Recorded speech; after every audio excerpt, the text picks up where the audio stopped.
Eu saúdo a toda a Umimobrarte e os demais ouvintes com a paz do Senhor Jesus.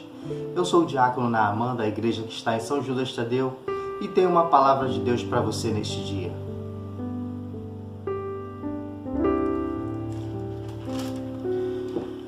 É com muita alegria e satisfação que eu gostaria de agradecer ao Umimobrarte, ao querido pastor Abisai, por esta oportunidade. E para iniciarmos, compartilhar com vocês uma porção da palavra de Deus que se encontra no livro de Mateus, capítulo 19, versos 16, 17 e 21, que nos diz: E eis que, aproximando-se dele um jovem, disse-lhe: Bom mestre, que bem farei para conseguir a vida eterna? E ele disse-lhe: Por que me chamas bom? Não há bom, senão um só, que é Deus. Se queres, porém, entrar na vida, guarda os mandamentos. Disse-lhe Jesus: Se queres ser perfeito, vai, vende tudo o que tens, dá aos pobres e terás um tesouro no céu. E vem e segue-me. Fazendo uma breve análise desse fato ocorrido, me veio à mente algumas observações acerca desse jovem rico. Uma é que esse rapaz, foi ao encontro de Jesus em busca de algo, e isso é bom.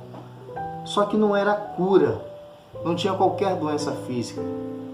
Ele não teve qualquer dificuldade em aproximar do mestre. Mesmo Jesus cercado ali por aquela multidão, ele chega e tem um breve diálogo com Jesus.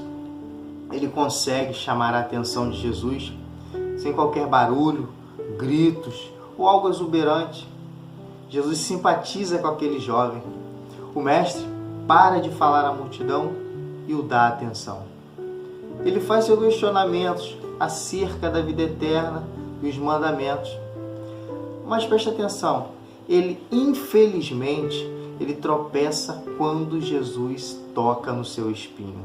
O espinho que ele tinha na carne, chamado dinheiro.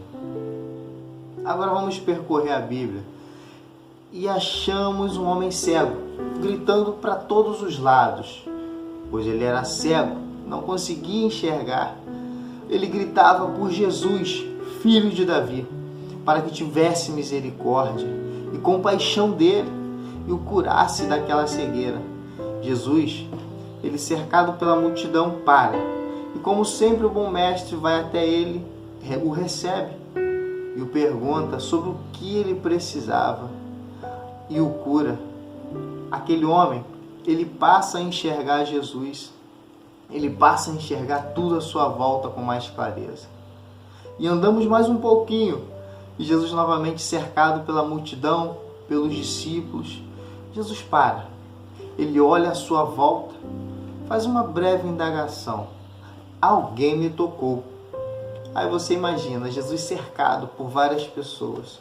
Os discípulos acabam falando: mestre, a multidão te oprime. Obviamente que praticamente todos nós te tocamos. Não, alguém me tocou diferente.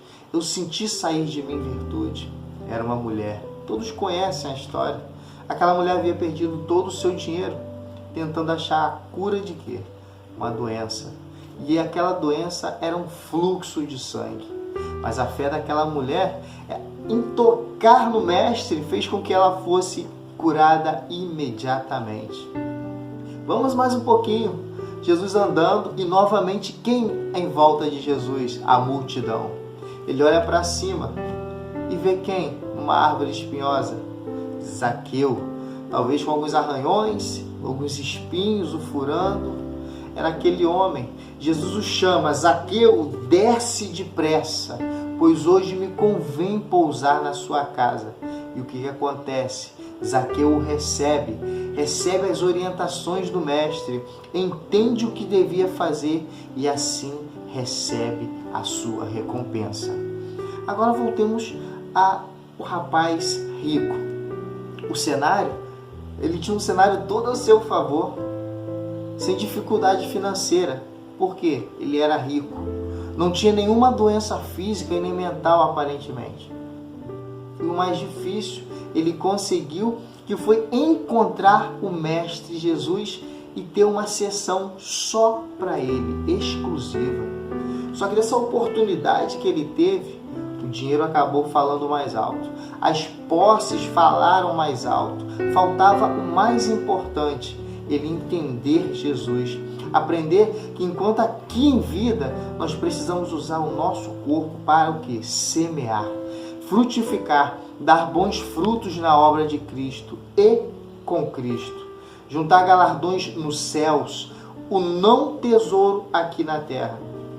Agora analisemos toda dificuldade, espinhos, doenças que o mundo nos causa e esse apego ao dinheiro que leva ao quê? Ao pecado. Só que Jesus, ele comprou, ele pagou por pecados que eram nossos.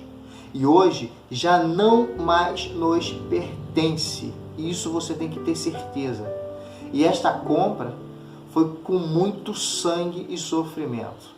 Ele pagou um preço alto por nossa culpa. E para que hoje nós não nos sentíssemos culpados pela sua morte, ele pagou esse preço.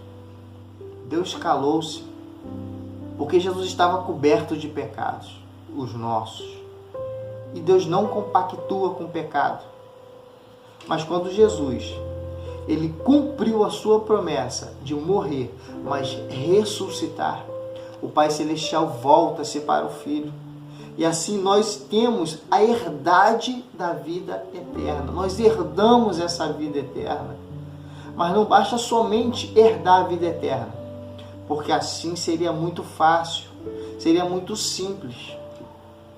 Nós temos a oportunidade de estar próximo do Mestre, conversar com o Mestre e ter o que o mundo precisa, que é paz, é tranquilidade. Isso nós temos de sobra. Mas mesmo em meio a toda essa loucura do mundo, precisamos ir até o Mestre e pedir a orientação dele do que precisamos fazer. Para quê? Para assim nós produzirmos e acumular galardões e recebermos a coroa da justiça, esta riqueza que não se desfaz no fogo. Mas daí vem a pergunta, como faremos isto? Vamos lá no versículo 27. Então Pedro, tomando a palavra, disse-lhe: eis que nós deixamos tudo e te seguimos. Que receberemos? A resposta de Jesus é bem simples. Ela está lá no finalzinho do versículo 21. Vem e segue-me. Agora uma breve reflexão. Quando vier os questionamentos na sua vida e você não saber qual a resposta, se achegue até o Mestre com o coração limpo, chame pelo Mestre, toque nas vestes dele, enfrente as dificuldades, os espinhos, que Jesus ele tem a resposta para você. Vem e segue-me, pois quem vem a mim, jamais o deixarei. Quem vem a mim, eu o receberei.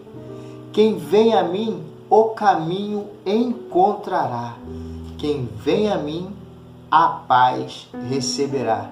E que você fique com essa palavra nesse dia e saiba que Jesus nos espera e segue-o. Fiquem todos na paz do Senhor Jesus.